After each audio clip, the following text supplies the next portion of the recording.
আসসালামু আলাইকুম, স্বাগত জানাচ্ছি আরটিভির রাতের সংবাদে। আপনাদের সঙ্গে আছে আমি সৈয়দা সাদিয়া বেনাজির। শেখ মুজিবুর রহমান ও জাতীয় 4 নেতার মুক্তিযোদ্ধার স্বীকৃতি বাতিলের খবরটি সঠিক নয়। কথা জানিয়ে মুক্তিযুদ্ধ বিষয়ক মন্ত্রণালয়ের উপদেষ্টা ফারুক ই আজম বলেন, সশস্ত্রভাবে মুক্তিযুদ্ধে অংশ নেয়া ও যুদ্ধ পরিচালনাকারীরা মুক্তিযোদ্ধা হিসেবে বিবেচিত। এদিকে প্রধান উপদেষ্টার প্রেস উপসচিব আজাদ মজুমদার জানান, বিভ্রান্তিকর সংবাদ প্রকাশে আইনানুগ ব্যবস্থা নেবে সরকার। জাহিদ রহমানের রিপোর্টে দেখুন বিস্তারিত। মঙ্গলবার রাতে জাতীয় মুক্তিযোদ্ধা কাউন্সিল সংশোধন অধ্যাদেশ 2025 জারি করে মুক্তিযোদ্ধা মন্ত্রণালয়। অধ্যাদেশের ভুল ব্যাখ্যা করে কতিপয় গণমাধ্যম প্রতিবেদন প্রকাশ করলে তোলপাড় শুরু হয় সামাজিক যোগাযোগ মাধ্যমে। ভুল সংবাদের কথা তুলে ধরে মুক্তিযোদ্ধা বিষয়ক মন্ত্রণালয়ের উপদেষ্টা ফারুক ই আজম জানান, মুজিবনগর সরকারে যারা ছিলেন তারা মুক্তিযোদ্ধা হিসেবে বিবেচিত, যা গেজেটে স্পষ্ট করা হয়েছে। মুজিবনগর সরকার তো পুরো যুদ্ধটা পরিচালনা করেছে, যুদ্ধ ডিজাইন করেছে, যুদ্ধে কারা যাবে না যাবে সেটা পরিচালনা করেছে। শেখ মুজিবুর রহমান ছিলেন, সৈয়দ নজরুল ইসলাম সাহেব ছিলেন, তাজউদ্দিন সাহেব ছিলেন, মনসুর আলী সাহেব ছিলেন, কামরুজ্জামান সাহেব ছিলেন, খন্দকার মুস্তাক সাহেব ছিলেন। এরা সবাই মুক্তিযোদ্ধা ও মুক্তিযুদ্ধের সহযোগী উভয়ের মর্যাদা ও সুযোগ সুবিধা একই থাকবে বলে জানান উপদেষ্টা। সর্বাঙ্গীনভাবে এইটাকে মর্যাদাশীল করা হয়েছে।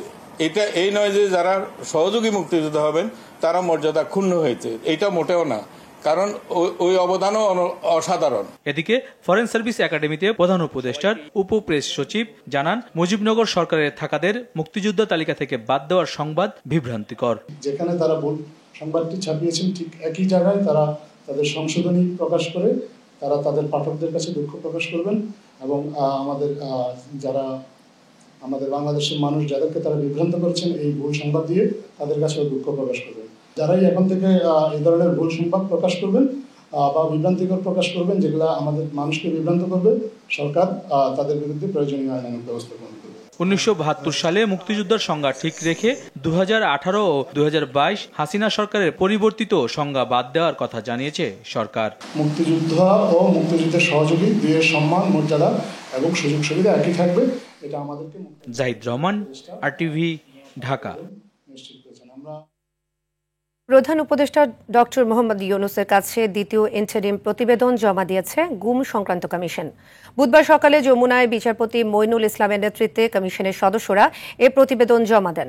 এ সময় একাধিক উপদেষ্টা এবং কমিশনের অন্য সদস্যরা উপস্থিত ছিলেন। প্রতিবেদন গ্রহণ করে প্রধান উপদেষ্টা বলেন, সমাজের তথাকথিত ভদ্রলোকেরা এবং তাদের আত্মীয় পরিজনরাই এসব ঘটনার পেছনে রয়েছেন। পরে ফরেন সার্ভিস একাডেমিতে এক ব্রিফিংয়ে প্রতিবেদনের তথ্য তুলে ধরেন প্রধান উপদেষ্টার প্রেস সচিব শফিকুল আলম। বলেন, বিগত সময়ে গুম, খুন ও নির্যাতনের সঙ্গে সবচেয়ে বেশি জড়িত ছিল র্যাব। এ সময় নির্যাতনের এসব তথ্য সাধারণ মানুষকে জানাতে গণভবনে হরর মিউজিয়াম হবে বলেও জানান প্রেস সচিব। আয়নাঘরগুলো বের হয়ে আসছে, কিন্তু কথা হচ্ছে যে যারা মিসিং হয়েছেন 300 জন, তারা কোথায় আছেন? তারা কি জীবিত আছেন না মৃত হয়েছেন? তো এই বিষয়টা আমরা জানার চেষ্টা, এটা তাদের আপ্রাণ চেষ্টা। আজকে চিফ অ্যাডভাইজার আবারও বলেছেন যে এটা আমাদেরকে জানতে হবে, এরা আমাদের ভাই, আমাদের বোন, এরা কোথায় গেল? আগামী 9 জুন দ্বিপাক্ষিক সফরে যুক্তরাজ্য যাচ্ছেন প্রধান উপদেষ্টা ডক্টর মোহাম্মদ ইউনূস। বুধবার বিকেলে পররাষ্ট্র মন্ত্রণালয়ে আয়োজিত এক ব্রিফিংয়ে এ তথ্য জানান ভারপ্রাপ্ত পররাষ্ট্র সচিব রুহুল আলম সিদ্দিকী। তিনি জানান, সফরে ব্রিটিশ প্রধানমন্ত্রীর সঙ্গে দ্বিপাক্ষিক বৈঠক করবেন প্রধান উপদেষ্টা। ব্রিটিশ রাজা তৃতীয় চার্লসের সাথেও বাকিংহাম প্যালেসে সাক্ষাৎ করবেন তিনি। বলেন, সফরে পাচার হওয়া অর্থ ফেরানো নিয়েও সংশ্লিষ্টদের সঙ্গে কথা বলবেন প্রধান উপদেষ্টা। তবে বিএনপির ভারপ্রাপ্ত চেয়ারম্যান তারেক রহমানের সাথে প্রধান উপদেষ্টার সাক্ষাৎ হবে কিনা সে বিষয়ে নিশ্চিতভাবে সরকারের কাছে কোনো তথ্য নেই। এবছর সম্মানজনক কিং চার্লস হারমোনি অ্যাওয়ার্ড পাচ্ছেন ডক্টর ইউনূস। 4 দিনের সফর শেষে 14 জুন দেশে ফিরবেন তিনি। 2026 সালে আমরা ডেভেলপিং কান্ট্রিতে গ্র্যাজুয়েট করার পরে আমাদের যাতে ইংল্যান্ড থেকে ইউকে থেকে আমরা যাতে এই জিএসপি প্লাস ফ্যাসিলিটির চেয়েও বিয়ন্ড কিছু পাই, সেই জন্যই সফরটা অত্যন্ত গুরুত্বপূর্ণ। অপরিকল্পিত উন্নয়ন কর্মকাণ্ডে বিশ্বজুড়ে পরিবেশ ও বাস্তু সংস্থান হুমকির মুখে ফেলছে বলে মন্তব্য করেন বিএনপির ভারপ্রাপ্ত চেয়ারম্যান তারেক রহমান। বিশ্ব পরিবেশ দিবস উপলক্ষে দেয়া এক ফেসবুক পোস্টে তিনি কথা বলেন। ওই স্ট্যাটাসে তারেক রহমান বলেন, বিএনপি এই দিনটি বৃক্ষরোপণ কর্মসূচি, খাল খনন ও রক্ষণাবেক্ষণ প্রকল্পের মাধ্যমে পালন করে আসছে। তিনি মনে করিয়ে দেন 1977 সালে বিএনপির প্রতিষ্ঠাতা রাষ্ট্রপতি জিয়াউর রহমান পরিবেশ দূষণ নিয়ন্ত্রণ প্রকল্প এই উদ্যোগকে এগিয়ে নিতে বিএনপি চেয়ারপারসন বেগম খালেদা জিয়া 1995 সালে বাংলাদেশ পরিবেশ সংরক্ষণ আইন প্রণয়ন করেন।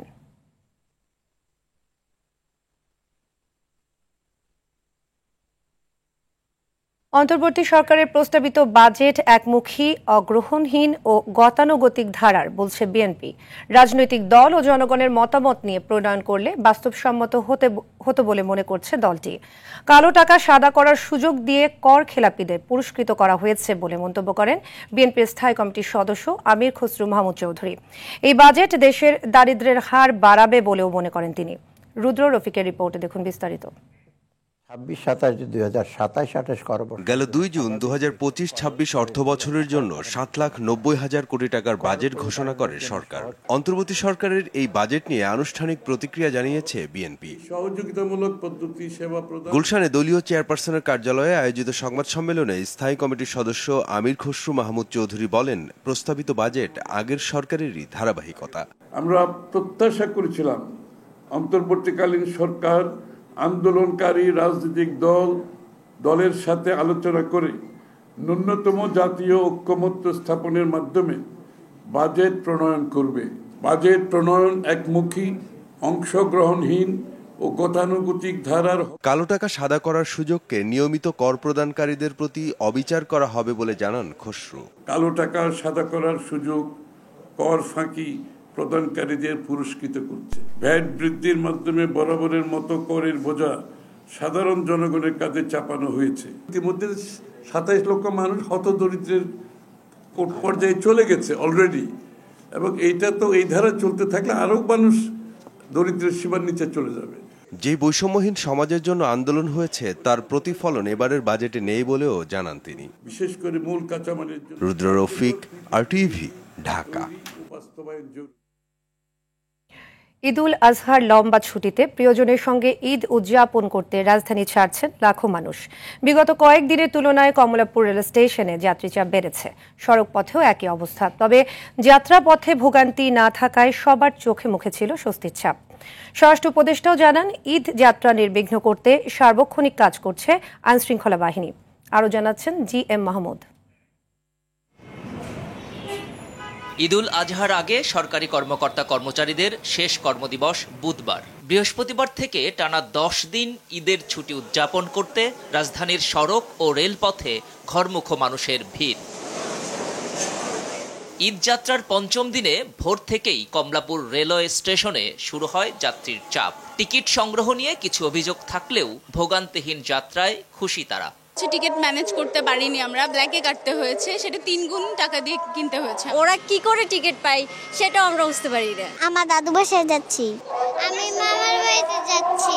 স্টেশন ম্যানেজার জানান, ঈদযাত্রা নির্বিঘ্ন করতে এবার 10টি বিশেষ ট্রেন যুক্ত করা হয়েছে। ছাদে ভ্রমণ ও টিকিট কালোবাজারি রুখতে কাজ করছে মোবাইল টিম। টিকিট কালোবাজারি প্রতিরোধে যাত্রী সাধারণ যাতে ট্রেনের ছাদে ভ্রমণ করতে না পারে এই জন্য বিশেষ টিম গঠন করা হয়েছে। ট্রেনের মতো বাসেও ছিল কর্মজীবী মানুষের ভিড়। বাড়তি ভাড়া আদায়ের অভিযোগ ছাড়া স্বস্তির যাত্রা ছিল সড়ক পথে। 500 টাকা বলতেছে, বাড়ানি করা 700 না 1000। দুপুরে কমলাপুর স্টেশন পরিদর্শন করে স্বরাষ্ট্র উপদেষ্টা জানান, ঈদ যাত্রা স্বস্তিময় করতে সার্বক্ষণিক কাজ করছে আইনশৃঙ্খলা বাহিনী। যাত্রীরা যেন নির্বিঘ্নে যেতে পারে সব ধরনের প্রস্তুতি নেওয়া হয়েছে। আমরা যথাসাধ্য চেষ্টা করতেছি এবং আমি আশা করব আল্লাহ দিলে যাত্রীরা নির্বিঘ্নে যেতে পারবে। এছাড়া নৌপথেও প্রিয়জনদের সঙ্গে ঈদ উদযাপন করতে রাজধানী ছাড়ছেন দক্ষিণাঞ্চলবাসী। GM Mahmud, RTV, Dhaka. শুরু হলো হজের মূল আনুষ্ঠানিকতা।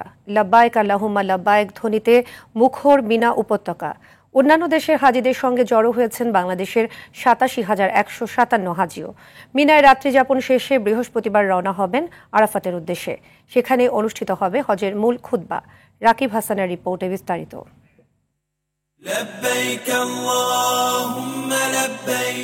লাব্বাইক আল্লাহুম্মা লাব্বাইক, যার অর্থ হে আল্লাহ আমি হাজির। এভাবেই লাব্বাইক ধ্বনিতে মুখর মিনা। জিলহজের ৮ তারিখ সকাল থেকে হজের মূল আনুষ্ঠানিকতা শুরু হলেও বৃহস্পতিবার মাগরিব নামাজের পর মক্কা থেকে ইহরাম বেঁধে মিনায় রওনা হন হাজিরা। মিনায় ফজর থেকে শুরু করে ৫ ওয়াক্ত নামাজ আদায় করবেন হাজিরা। ৮ জিলহজ বৃহস্পতিবার সূর্যোদয়ের পর আরাফাতের ময়দানে জড়ো হবেন তারা। সেখানেই অনুষ্ঠিত হবে হজের খুতবা।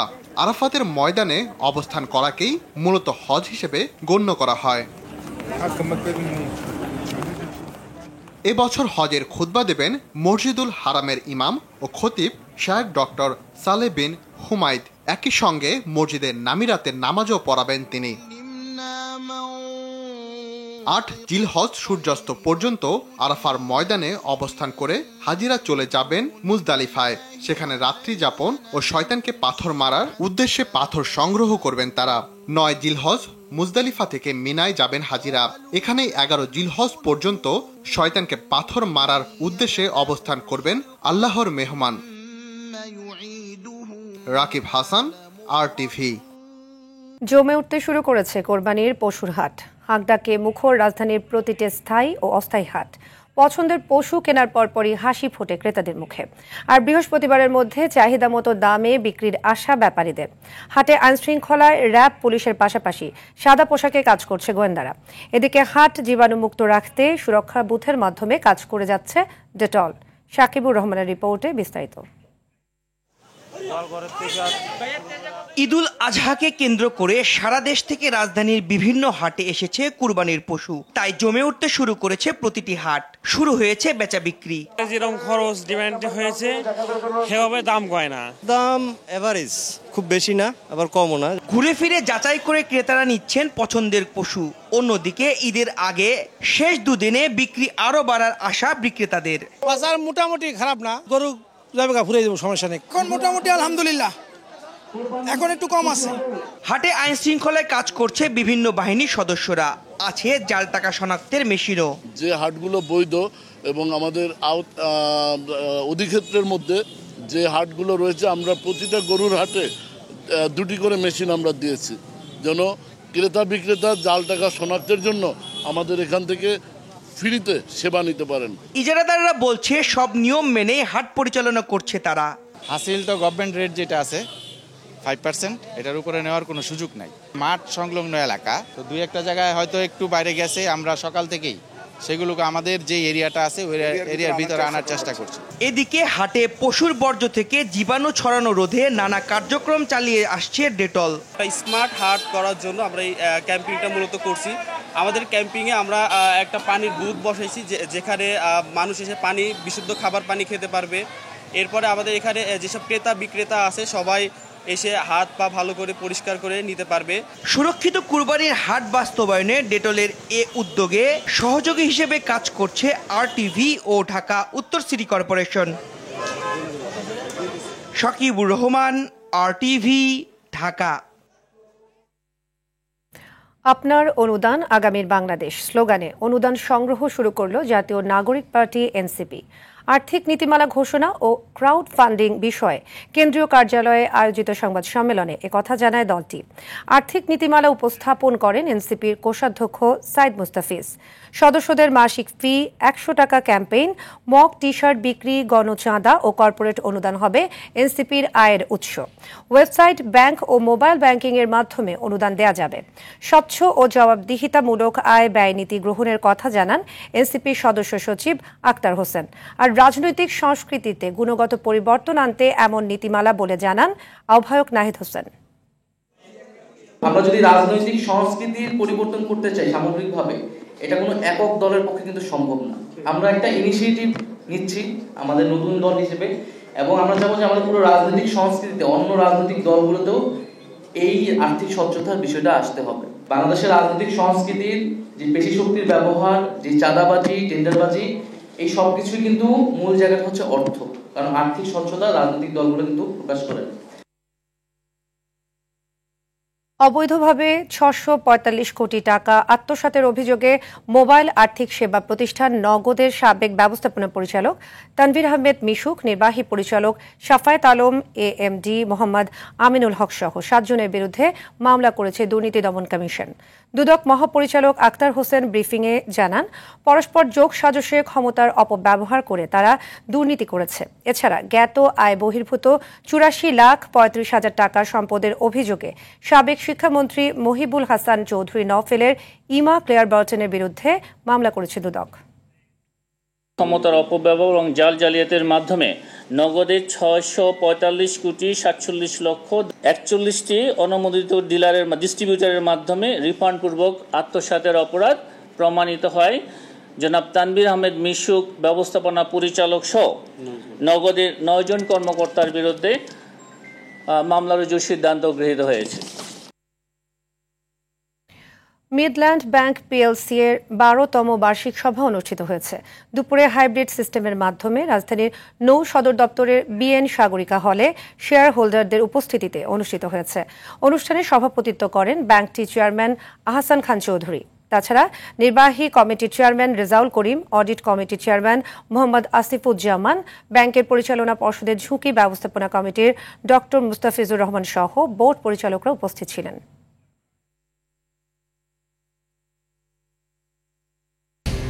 রাতের সংবাদ এ পর্যন্তই। মধ্যরাতের সংবাদ 1টায় দেখার আমন্ত্রণ রইল। ধন্যবাদ সবাইকে।